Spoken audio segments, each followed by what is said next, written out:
হেই বাবু ভাই, একদম না। বৃষ্টির দিনে বেলের মধ্যে কারেন্ট থাকতে পারে, এই জন্য বেল বাজাবেন না।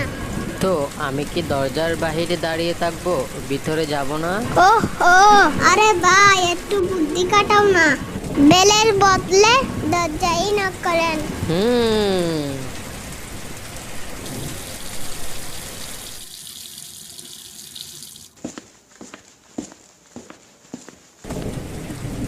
না, ভিজা হাত দিয়ে কারেন্টের সুইচ ধরতে নাই।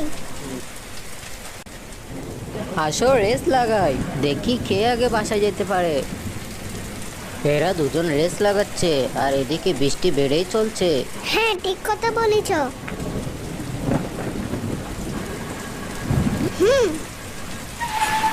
বৃষ্টির মধ্যে ঘরের বাইরে হতে নাই, এবং রেস তো দূরের কথা, এতে আপনার অথবা অন্যের ক্ষতি হতে পারে, বুঝছেন?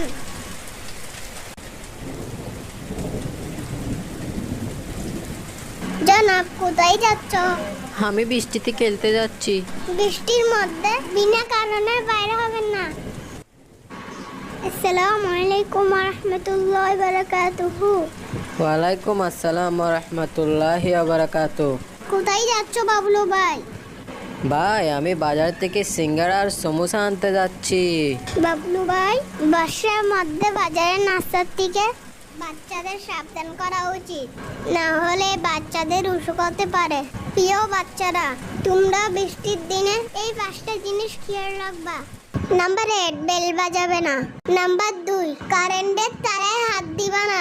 নাম্বার 3, ভিজা হাতে কারেন্টের সুইচ ধরবে না। নাম্বার 4, বৃষ্টির মধ্যে বিনা প্রয়োজনে বাইরে হবে না। নাম্বার 5, তেলের নাস্তা কম খাবা, এতে তোমার ডায়রিয়া হতে পারে।